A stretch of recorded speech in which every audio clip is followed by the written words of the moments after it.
con la presencia del señor economista Abelardo Pachano.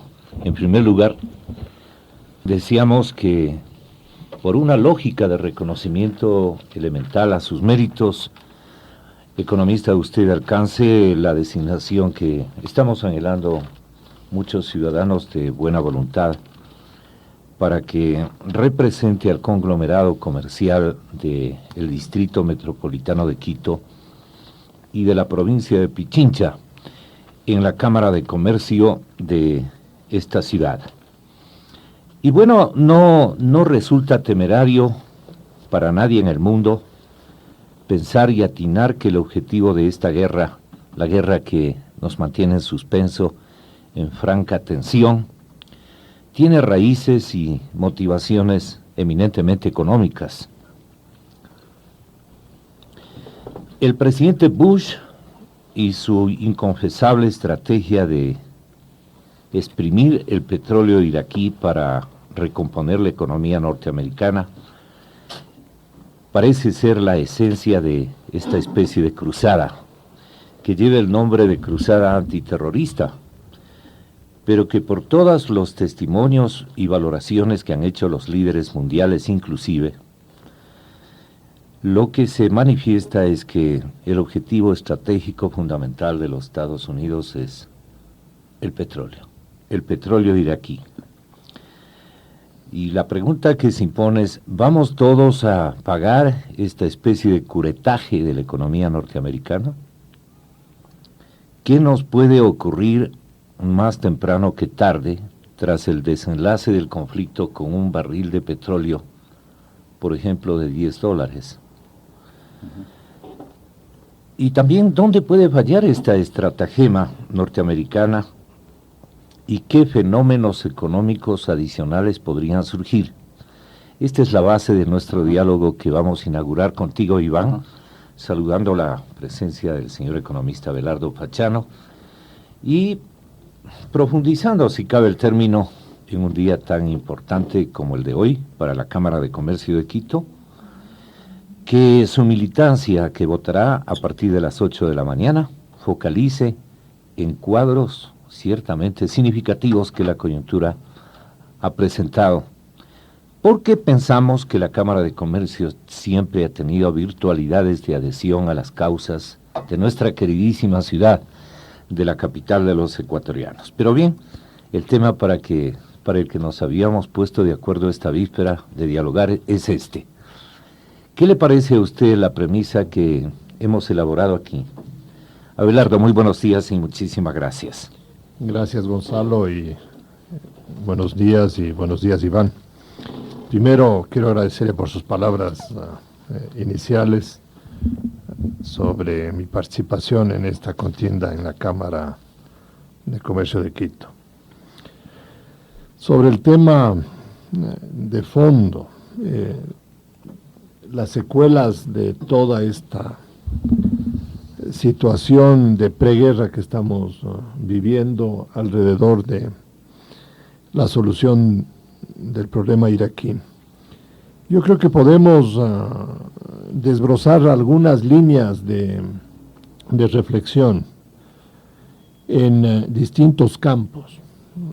Primero, yo creo que toda la dinámica de negociación y de solución del desarme de Irak y la radicalización de las posiciones, a no dudarlo, va a traer efectos políticos en el mundo en general. No va a seguir siendo el mismo mundo después de que concluya todo este proceso. La comunidad europea se ha visto profundamente afectada en su estructura política. Después de 40 años de batallar por fijar posiciones comunes en distintos campos, este tema ha abierto una brecha enorme en dos aspectos. Uno, en el aspecto de política internacional, para lo cual la Comunidad Europea inclusive tiene ya nominado un representante que es el anterior canciller español, y que ahora se ha visto superado por las diferencias enormes que hay de concepción en la solución entre dos grandes bloques, el uno liderado inicialmente por Alemania y luego le tomó la posta a Francia, que tienen ya una clarísima definición, y es de que bajo ningún aspecto van a aceptar una revisión de la resolución 1441 del Consejo de Seguridad de Naciones Unidas, que implique una declaración de guerra hacia Irak. Y que incluso en el caso de Francia, no en el de Alemania porque no dispone, pero en el caso de Francia incluye ya la declaración del uso del veto como un mecanismo de preservación o de exclusión de las Naciones Unidas en ese conflicto. Por el otro lado están Inglaterra, España, que ha tomado ya una posición de liderazgo mundial. Hasta este problema, España nunca tuvo una presentación tan fuerte y con un liderazgo tan marcado en la problemática mundial. Hoy uno puede decir España se incorporó al grupo de países poderosos o intenta formar parte de la élite mundial en la definición de los gravísimos problemas mundiales. Y con Inglaterra y España están 8 o 9 países adicionales, aun cuando cada uno de ellos tiene alguna variante o algún tipo de exclusión respecto a la radicalización del problema frente a Irak. Indiscutiblemente las situaciones políticas internas de los partidos gobernantes en Inglaterra y en España se han complicado enormemente. Tony Blair tiene ya dentro del Partido Laborista una oposición fuerte, han renunciado incluso varios ministros, y cuenta con una opinión pública británica aplastantemente contraria. Europa en general, 70-80% de la población europea está en contra de una declaratoria de guerra que no sea producto de una, llamémoslo así, de un desentendimiento o de una negativa adicional por parte de Irak en el cumplimiento de la resolución 1441. Mientras que en los Estados Unidos el 60, un poco más por ciento de la población está a favor de la guerra, y lo cual lleva también a comprender las razones políticas que empujan al presidente Bush en esa dirección. Entonces, por donde vaya el desenlace de esto, que yo creo que el desenlace indefectiblemente va por el lado de la guerra, por toda la escalada militar, y ese es el otro campo en el cual uno tiene que mirar, porque también la organización del Tratado del Atlántico Norte ha visto fisurado su unidad en la aplicación del apoyo a los países, incluso europeos. A Turquía, algunos países europeos no le quisieron inicialmente dar el apoyo o el respaldo para el evento de que tenga algún conflicto con Irak. Entonces, también el campo de cooperación militar tiene una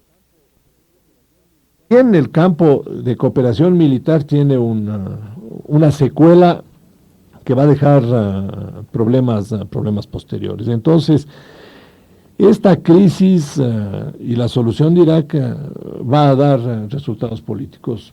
En el campo americano yo creo que el presidente Bush está claro que se juega su futuro.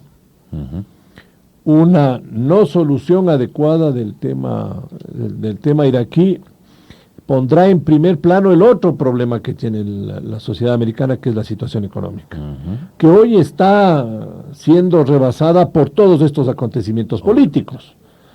Pero tan pronto cese esto, vamos a tener enormes eventos o hechos en las primeras planas de los periódicos demostrando la complejidad del tema económico. ¿Qué papel juega el petróleo iraquí en la estratagema de Estados Unidos? Yo creo que es un elemento más, un elemento más dentro de los varios elementos que están rodeando la solución de este tema. Pero me parece a mí personalmente que el principal factor que le ha llevado a la radicalización americana es el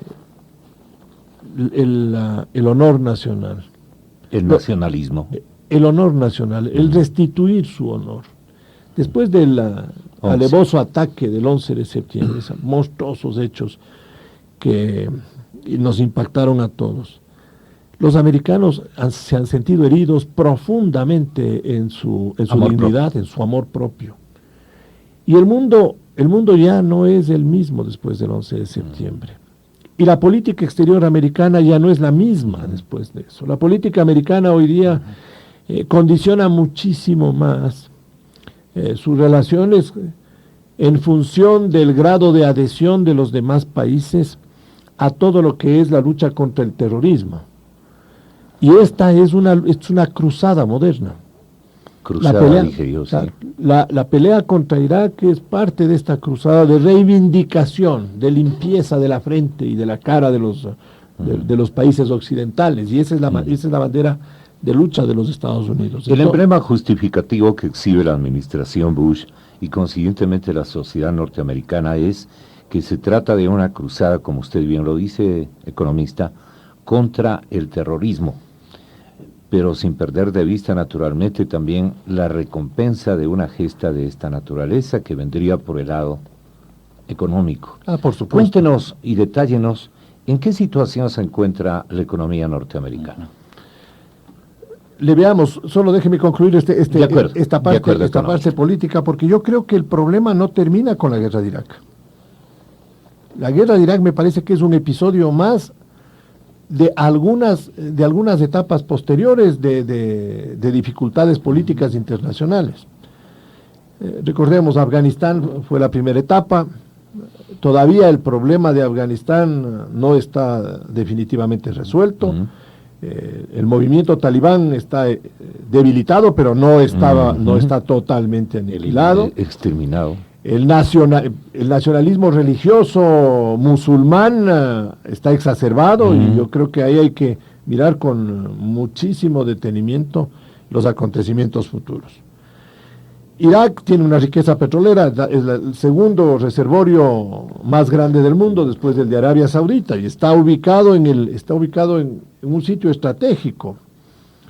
Y ahí en esa zona tenemos, yo creo que dos problemas adicionales. Uno, la relación israelita-palestina, que es otro foco de explosión tremendamente complejo y que hoy día también está en la segunda o en la tercera página de los periódicos por la fuerza que tiene el problema iraquí. Y luego tenemos Irán.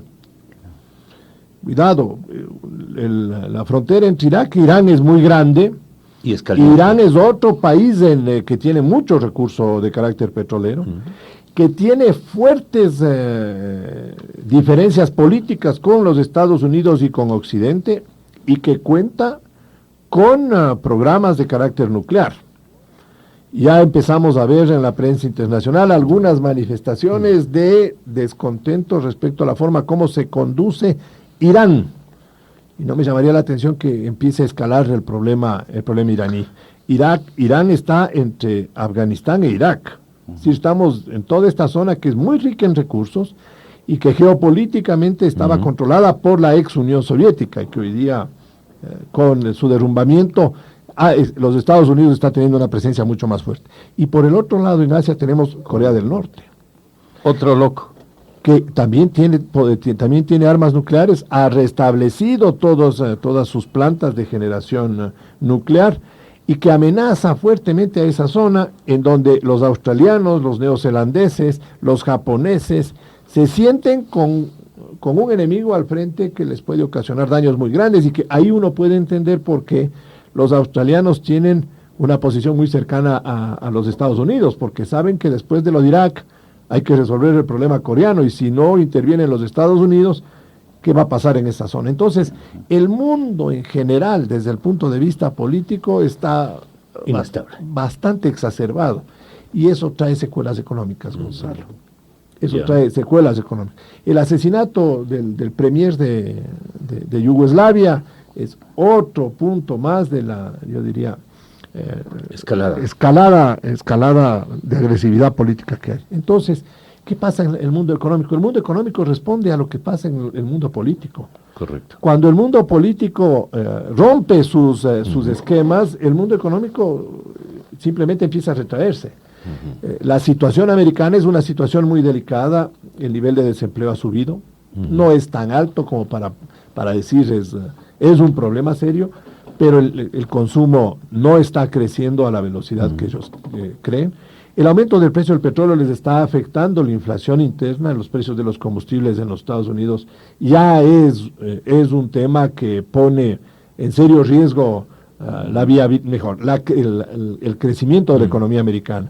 Y eso se ve en los indicadores del mercado de capitales. La bolsa de Nueva York hoy día tiene un nivel que demuestra que en el último año ha caído nuevamente, está a 7.500, cuando llegó en algún momento en su esplendor sobre los 11.000 y 12.000 puntos. Entonces, para el inversionista americano, que es una gran cantidad, millones de americanos que guardan sus ahorros precisamente en este tipo de transacciones, las pérdidas patrimoniales son enormes y consecuentemente su capacidad de consumo se ve seriamente afectada. Y por eso es que nuevamente se habla en los Estados Unidos de que a pesar de que la situación fiscal se ha dañado, consecuencia de la guerra, consecuencia de las decisiones de recorte de impuestos que han tomado allá, a pesar de esa situación, el sistema de la Reserva Federal probablemente tenga que bajar nuevamente las tasas de interés para compensar todos estos malos indicadores y volver a dar una señal de aliciente al inversionista. Porque en los Estados Unidos, yo diría, las inversiones también están retraídas, ya que el ambiente político le lleva a pensar al inversionista, oiga, ¿qué hacemos?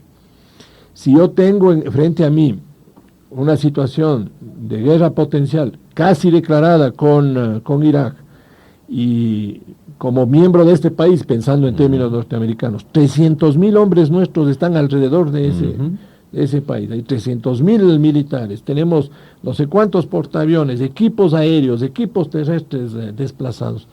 A la final yo tengo que, si soy un inversionista, pensar, esperaré un poco para tomar la decisión y asumir un riesgo en un ambiente mucho más fácil de predecir. Igual debe estar ocurriendo en Europa. Por eso le pregunto, economista, 7:18 minutos, le pregunto, si usted fuera un jugador, pero de las grandes ligas de Wall Street, ¿cuáles serían los temores que más le invadirían desde el punto de vista económico? Y por eso yo le preguntaba anteriormente, si falla el cronograma o el perfil cronológico que tiene la aventura bélica de Norteamérica, en alguna circunstancia y los asuntos se dilatan y hay réplicas o contundentes respuestas por el lado del terrorismo, la inestabilidad en el planeta se agiganta, Corea del Norte y otros países de la Liga Árabe coparticipan de una acción de réplica a la ofensiva militar norteamericana, y esto se alarga en definitiva. ¿Qué tipo de fenómeno económico puede ocurrir o puede instalarse en el mundo? Depende de muchísimos factores. Exactamente. Y eso es lo que genera incertidumbre.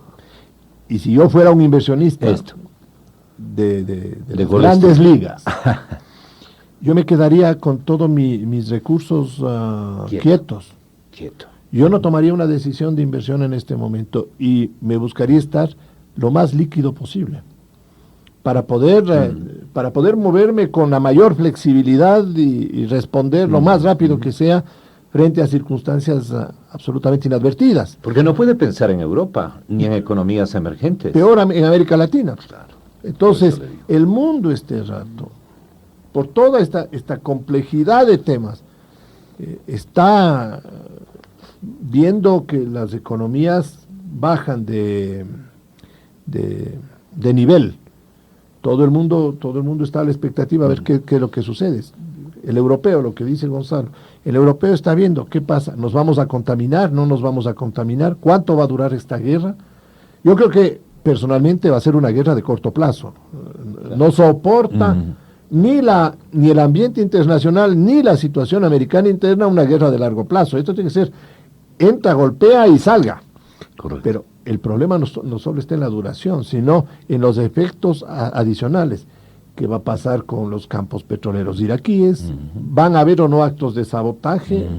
¿Se van a dejar en ese sentido los iraquíes simplemente vencer fácilmente? ¿Van o no a haber respuestas de otros grupos radicales musulmanes de toda la región? ¿Le van o no a poder eliminar a todo el movimiento político de Saddam Hussein? Porque lo pueden físicamente eliminar a Saddam Hussein y a lo mejor con eso resuelven el problema, pero en el evento de que, y de hecho uno tiene que pensar que Saddam Hussein debe tener ya establecidas sus estrategias militares y personales. Y réplicas. Él va a tratar de proteger todo su movimiento político, a la gente que está alrededor, tiene recursos militares. Y como hay temas alrededor de las armas químicas y de las armas biológicas, hay temas no resueltos inclusive por los propios inspectores de Naciones Unidas, como es el tema de en dónde están las toneladas de productos químicos que dicen los iraquíes que han destruido y que no hay pruebas hasta este momento que confirmen que la destrucción se produjo. Entonces, uno se pone a pensar que estos productos químicos se llevan en envases sumamente pequeñitos, y simplemente destapar un envase de estos en cualquier ciudad del mundo puede ocasionar una matanza fenomenal. Entonces, yo creo que la mente todavía no está, nuestra mente desde nuestra posición no puede ver la dimensión de las secuelas de una guerra de esta naturaleza, y creo que en ese sentido la posición de los pueblos europeos se explica. Porque ya han pasado dos guerras mundiales en el siglo XX que las destrozaron y no quieren volver a pasar otra porque están en el medio entre los Estados Unidos e Irak, geográficamente mirando los temas. Entonces, Irak debe tener equipos en el exterior de retaliación ante un ataque que puedan sufrir en un momento determinado. Entonces, ahí vienen los análisis de las secuelas económicas. El petróleo, ¿qué va a pasar con el petróleo? Exacto. ¿Cuánto va a durar esta luna de miel que tenemos con el precio del petróleo a 35, 37 dólares? En nuestro caso, 28. No, hoy día estamos viniendo a 33. Nosotros el nuestro, claro. Promedio del mes de febrero fue 29. $4 de diferencia. Promedio fue 12 centes de diferencia ahora, Gonzalo. ¿No ves que como el mercado necesita? Ya. Entonces, hoy día es momento de vendedores. Lo doloroso, Gonzalo, es ver cómo en una oportunidad de esta naturaleza esto es lo que yo quiero preguntarle. Perdemos opciones de venta porque no mantenemos nuestros pozos petroleros bien. Entonces no tenemos capacidad de producción el momento en que el mercado nos favorece. Fue un crimen. ¿Qué tan irresponsable es esto de Petroecuador? Es de darles con correa en público. Meterles a la cárcel a los anteriores administradores. Y a toda la organización, Gonzalo, en donde, y al país y los gobiernos que no saben poner a la política petrolera en la línea en que hay que ponerlo. ¿Cuánto hubiéramos ganado si es que hacíamos asociaciones con empresas extranjeras para que nos ayuden al mantenimiento y les pagábamos con petróleo?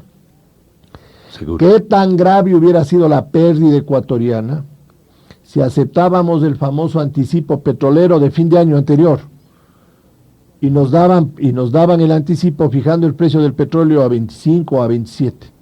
Y hoy día perdíamos de recibir a 33, solo para ver temas alrededor de esto y lo delicados que son.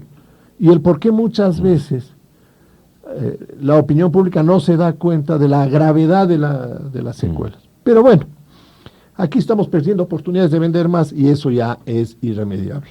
Pero hoy día estamos vendiendo a 33, a 34, a 35. Pero con petróleo a ese precio, la recesión mundial es casi una secuela esperada. Y con una recesión mundial, recetas médicas para que pueda mantener una salud adecuada. No así las flores. No, pero nos batimos. Pero la recesión nos pega a todos. Y el lado bueno es que ya empezamos fijando un presupuesto con un precio mucho más razonable, $18. Que es lo que veníamos sosteniendo nosotros, o un grupo de ecuatorianos, veníamos sosteniendo desde el año anterior. Por Dios, no pongan el precio del petróleo muy alto. Porque si mañana se cae y nosotros nos hemos comprometido a gastar sobre ese precio del petróleo, el rato que se cae, esto de aquí o nuestro país tiene una descomposición social, política, económica, que puede convertirse en algo inmanejable. Pero aquí hay una cosa que daña el hígado de los ecuatorianos. Es verdad, su lectura particular, economista, con toda la experiencia y la sabiduría que usted tiene sobre estos temas, que la carta de intención con el Fondo Monetario Internacional dispone que a partir de los 18 hacia arriba Hay que guardar. hay que guardarlo, pero para efectos de pagar exclusivamente las obligaciones de deuda externa. No necesariamente, es 10%, de acuerdo al fondo petrolero que esté establecido y que es ley, 10% es para programas sociales, 20% es un fondo de compensación fiscal para cuando caiga el petróleo, y el 70% es para recompras de deuda aprovechando descuentos en el mercado. La diferencia es $15 este momento, de 18 a 33. Claro, es un montón de plata. 15 Ahora, dólares. de esos $15, ¿Cuánto se lleva? 40% van a la troncal del Oriente, a la Policía Nacional y a alguna otra institución. Y la diferencia nomás queda en el presupuesto. Malísimo. Es muy malo, porque, y eso es lo que nosotros hemos dicho, el fondo no tiene que ser distribuido, sino tiene que quedarse ahí. Entonces, claro, el proyecto de la troncal amazónica va a tener un montón de dinero, la policía va a tener un montón de dinero. Pero sería una irresponsabilidad gastarse. Terrible, pues. Claro. Respetar unas preasignaciones que salen de todo enfoque que el legislador o la decisión política de ese entonces primó para dar este tipo de porcentajes, ahora es ley. Este tipo de reparto. Ahora es ley, es mucho más complicado. El problema es que si es que nos viene una recesión mundial, si es que el petróleo, una vez recuperado en favor de la causa, llamemos así, norteamericana, toda la producción iraquí, esto se nos derrumbará, créame, a 7, 8, 10 dólares. Pero y entonces, ¿qué vamos a hacer? Pero ¿cómo quedarán esos campos? Yo personalmente creo que el régimen iraquí, que ha sido un régimen sanguinario, no es tan pendejo. No es un régimen que va a decir, vengan acá, sáquenos del poder, ahora tomen las llaves y empiecen a producir, no creo. Yo creo que el régimen iraquí puede producir un holocausto ahí y decirle, si no es para mí, tampoco es para ustedes. Y eso está dentro de las posibilidades. Entonces, en esas circunstancias, reconstruir la capacidad productiva iraquí no va a ser fácil o no va a estar en el corto plazo. Serán muchos meses. Por otro lado, la propia guerra va a determinar que algunas de estas facilidades petroleras sean objetivos militares para debilitarle precisamente más a Saddam Hussein, a este dictador terrible, sanguinario que hay ahí. Entonces, refinerías, oleoductos y todo, también serán bombardeados y tomará tiempo la rehabilitación. Entonces, el horizonte de normalización del petróleo y de las demás actividades económicas no es un horizonte conocido. La guerra puede durar poquísimos días, pero las secuelas de reconstrucción pueden llevar un tiempo mucho mayor. De tal manera que ese ambiente de una caída del precio del petróleo a 10 dólares o algo por el estilo, también hay que verlo con estas limitaciones. Y con otra limitación, que es una limitación política, que no debemos perderla de vista. Y es que el interés fundamental del Estado del cual proviene el presidente Bush es también el petróleo. Y a ese Estado no le conviene que el precio baje de un nivel que le vuelve rentable a todo ese Estado. Eso nos salva. Y ese es el aliado nuestro, porque a Texas, Luisiana, todo el sur este de los Estados Unidos, el petróleo es la parte vital, como lo es para nosotros, de tal forma que uno podría decir que, aun cuando caiga el precio del petróleo, el piso puede estar dado en un nivel, y ojalá así sea, ojalá no fallemos en nuestro análisis, en un nivel superior del que ya tuvimos en el año 98 y en el año 99, que fue 7 dólares el barril. Sería una catástrofe. Economista, ¿usted cree que el gobierno nacional se ha preocupado de medir el impacto post-iraquí, de medir una eventual recesión internacional, de medir si hay riesgos para la dolarización, de ver y estudiar cuáles podrían ser los ejes sustitutivos de una potencial debacle de los precios petroleros internacionalmente hablando, que debemos construir. Quiero, en definitiva, significar un escenario emergente. Gonzalo, a nadie le escucho decir esto, y Luis Eladio Proaño, usted le escuchó ayer. ¿Cómo no? Yo le escuché y le hice algún comentario, inclusive, Gonzalo. Yo creo que vamos dando pasos lentamente en la creación de un ambiente preventivo en el Ecuador. Ya, estamos en la dirección correcta. El tema presupuestario y la fijación del precio del petróleo en $18 creo que es una estupenda decisión política. Y mi comentario es que el Congreso Nacional ha demostrado en ese sentido una posición muy solvente, muy seria, muy solidaria con la búsqueda de opciones B de política económica para situaciones contrarias. Pero no, el país no está preparado para eso, Gonzalo. Porque no hemos logrado vender la idea de que hay que establecer estos grandes fondos de estabilización para precisamente las temporadas malas. Aquí, en este mismo medio, yo le he hablado a usted, Gonzalo, un fondo de estabilización laboral. Así es. No hay el fondo de estabilización laboral. Y es un fondo que tiene que contribuir el trabajador, el empresario, para precisamente en los momentos en donde la economía no absorbe a la mano de obra, le demos un espacio con tranquilidad económica hasta que se reubique ese trabajador. Eso hay en muchas partes del mundo. Todo el primer Aquí mundo. no tenemos. El sistema de seguridad social no está resuelto. Ese es un sistema que sigue siendo monopólico y que no responde al interés de los no le beneficia en nada. De los afiliados. En nada, absolutamente en nada. El fondo de estabilización fiscal, que es lo que acabamos de hablar, 40%, 45% sigue preasignado y no tenemos nada. Un fondo de estabilización de exportaciones. O un fondo de estabilización empresarial. No tenemos. Hablamos nosotros de que, oiga, cuando ustedes venden las flores a 40 o a 50 centavos el tallo y les cuesta muchísimo menos, pongamos unos centavitos en un fondo para cuando estén los precios bajos, ayudemos. Igual con el camarón, igual con el banano y todo.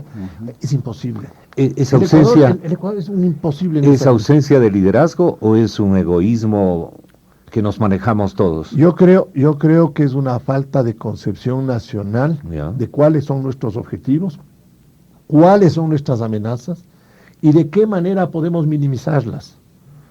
La dolarización requiere reformas de fondo y la creación de estos mecanismos de apoyo. De tal manera que un fondo de liquidez financiero, bancario, precisamente para este tipo de circunstancias. Como no hay, los bancos tienen que estar súper líquidos cada uno. ¿Y eso qué es lo que genera? Que como los bancos están súper líquidos, las tasas de interés o la cantidad de recursos no puedan estar a la disposición del país en la forma como podrían estar si es que el mecanismo estaría funcionando. Entonces, todas estas cosas hay que seguirlas vendiendo, construyendo en el país. Yo me quedé impresionado de ver, por ejemplo, cómo en Asia, después de la famosa crisis, monstruosa crisis, han logrado recuperarse, y uno de los que más rápido se recuperó fue Corea del Sur.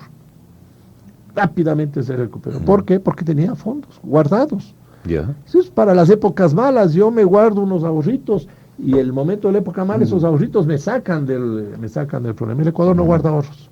Una cultura de fondos de estabilización requerimos edificar en nuestro país. Eso es vital. Frente a la vulnerabilidad. En todo. Laboral, porque eso es empresarial, fiscal, externo. Los bancos, ustedes ya lo han hecho de alguna Pero individualmente. manera, ¿no? Claro. No, si lo haremos, no, de eso se trata, porque no vamos a esperar que el gobierno nos cree un fondo empresarial, sería complicadísimo. Pero ¿qué es lo que hay que hacer? Hay que ponerle una base jurídica para que tampoco ningún empresario, porque hay buenos empresarios, hay de los otros, para que ningún empresario abuse de esos fondos o se aproveche, sino para que sirva para los propósitos de los que nosotros estamos hablando. Sin embargo, yo sí creo que nosotros hoy día estamos mejor preparados, estamos en una mejor posición. Pero por eso yo le preguntaba, Abelardo, el Ecuador, este momento de ocurrir lo más nefasto, pongámonos en ese escenario un poquito trágico o radical, ¿tenemos ejes sustitutivos respecto del petróleo productivamente hablando? No. No tenemos. No tenemos. Y además el futuro del Ecuador es más petróleo. Así es. Además es más petróleo, y estemos bien claritos. De aquí a 5 años, la única fuente de financiamiento y de producción importantísima que tenemos es petróleo. El ITT de Petroecuador, los crudos pesados, las nuevas áreas de producción. Por ahí podemos doblar la producción, nos van a generar un montón de divisas y nos pueden permitir avanzar en otros campos. El petróleo es lo que tenemos a la mano. Y este es el momento de optimizar. Claro, sí, este es el momento en donde nosotros podemos volvernos más importantes, porque si usted es petrolero, Gonzalo, y usted está viendo que en el Medio Oriente las condiciones son complicadísimas por todo lo que hemos hablado. Y en el Ecuador hay unos campos, no de la dimensión del Medio Oriente, pero unos campos interesantes. Con todas las dificultades, usted puede decir, yo prefiero hablar con los ecuatorianos, llegar a un buen acuerdo, explotar el petróleo, ganarme un poco de plata, que se ganen ellos plata, y yo tener ese producto, porque tengo refinerías, tengo bombas de gasolina, porque tengo plantas químicas para procesar aceites, etcétera. Entonces los ecuatorianos tenemos que aprovechar esto. Es el momento de... Y guardar es un mal negocio, definitivamente. Guardar el petróleo es un mal negocio por incluso las alternativas energéticas que se van a generar limpias. La de hidrógeno que ya están sacando en California. Por un lado. Y por otro lado, porque luego esto pasará, pues, ¿no? Y una posguerra, y una posguerra puede traer consecuencias que mejoran la producción desde el Medio Oriente. Solamente esto, ¿qué recomendaciones al gobierno, economista, hay que formular al gobierno del presidente Gutiérrez? Que maneje fundamentalmente que la política fiscal sea muy cuidadosa. No hay cómo dispendiar recursos, hay que guardar lo que más podamos, precisamente ante la eventualidad de que nos cambien las condiciones externas. ¿Qué es lo recomendable para las actividades productivas? Que se manejen con mucho cuidado, con mucha seriedad, con mucha prudencia.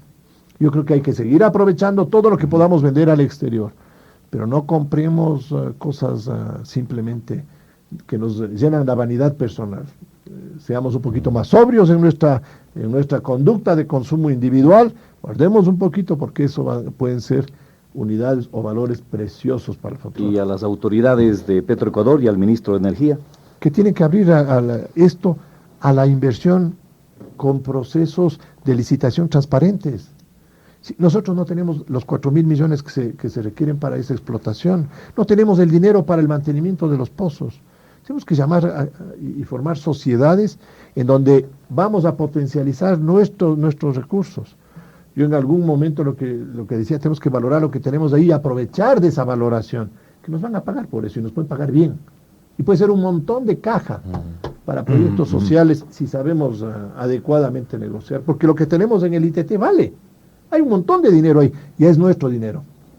Y cuando venga un inversionista le tenemos que decir, usted querido amigo, ¿usted quiere venir a producir y a sacar lo del ITT? Sí, pero esto vale tanto. Usted me paga esto tanto y compartimos la utilidad, o simplemente llama a otro.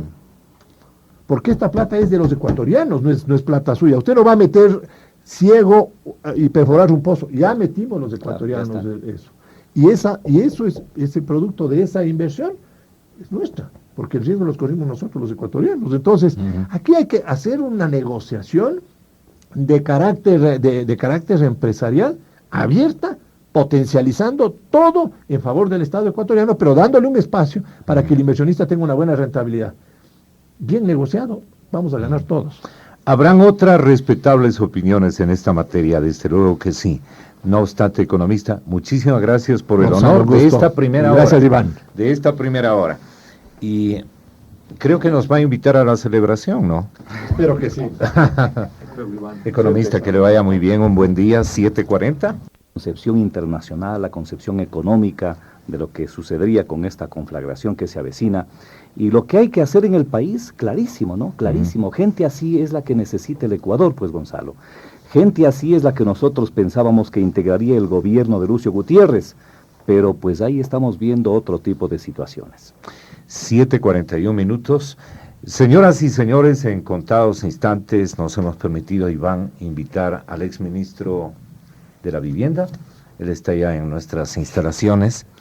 Y tú leías algunas cosas que vale la pena preconizarlas como premisas del diálogo que vamos a iniciar tras estos comerciales. Bueno, hay ¿qué podríamos decir? La gente que configura un entorno de adhesión al exministro de la Vivienda, separado ayer por decisión gubernamental, manifiesta que la denuncia que formuló el anterior secretario de Estado en la cartera de la Vivienda respecto a una cantidad de indemnizaciones que se dieron en el Banco Ecuatoriano de la Vivienda y creo que también en algunos niveles administrativos del ministerio, es la causa de la reacción, incluso del periódico Hoy. Algo leíste tú.